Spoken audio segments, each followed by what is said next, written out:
Welcome to Homeschool Nolan, here to help you navigate learning in the digital age. China's been in the news a lot lately, and today I'd like to talk about an alarming trend inside China, and that is youth unemployment and what it means for the rest of us.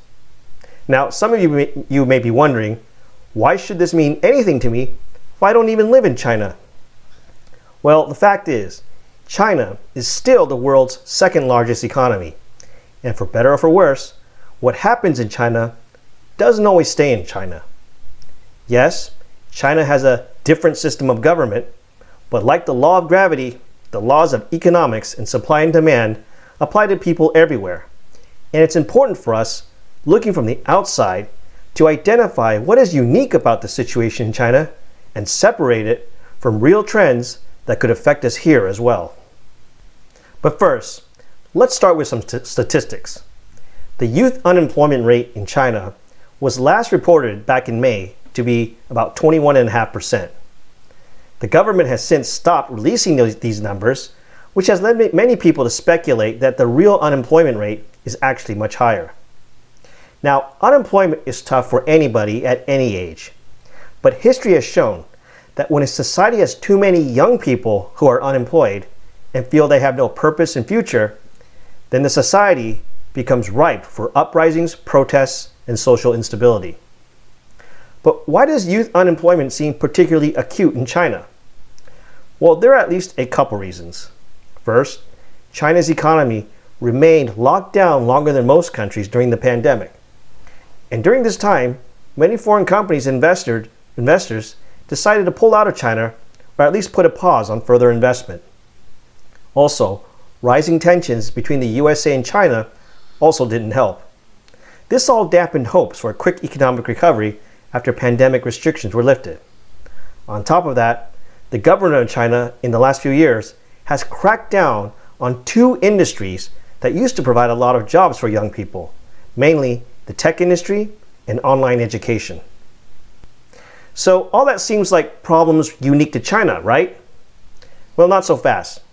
If you look closely, China's youth are also facing headwinds that have already appeared in the US as well, even if youth unemployment here doesn't seem quite as bad yet. And the first headwind is that there simply aren't enough white-collar jobs to go around. By white-collar, I mean a job where you work in a relatively nice air-conditioned office building, usually in front of a computer screen. The fact is, most of China's youth today were raised to get a good education, go to college, and get one of those white-collar jobs. And it seemed like a good bet as China's economy was growing in the past 2 decades. But today, China is no longer the only source of highly educated and a lower-cost workforce. India and Vietnam have now emerged as strong competitors to China in attracting foreign investment and jobs. Automation, powered by artificial intelligence, is also eliminating more and more entry-level type jobs that are repetitive in nature. And this is happening not just in China, but around the world.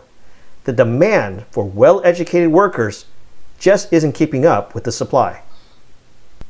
And this leads me to another trend that's plaguing young people everywhere, and that is, there's simply too many college graduates. The supply of college grads has exceeded the demand.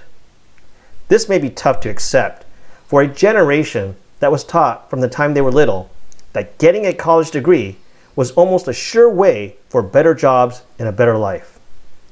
And this may have been true 1 or 2 generations ago when graduating from college was not as common and considered quite an accomplishment. But once everyone believes that and pursues the same thing, then getting a degree is simply no longer special and it won't give you an edge. And again, this problem just isn't happening in China. Here in the US, more and more college grads are unable to find jobs that can help them pay off their student loans. I have friends from prestigious universities like Princeton and UC Berkeley who tell me that a lot of this past year's graduates weren't able to find jobs upon graduating. Now, there actually are a lot of jobs out there. In China, the government has been encouraging young college grads to move out to the countryside to do more manual work where there are jobs. But understandably, working on a farm or a rural area doesn't sound as appealing to young people who had worked hard getting college degrees. So what are young people to do then in a world where there simply aren't enough entry-level white-collar jobs for all the college grads?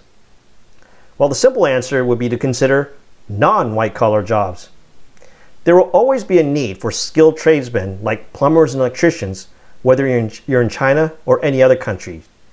These jobs can never be outsourced, and they still require you to use both your brain and your hands in many different types of scenarios each time, and hence are not likely to be automated by robots anytime soon.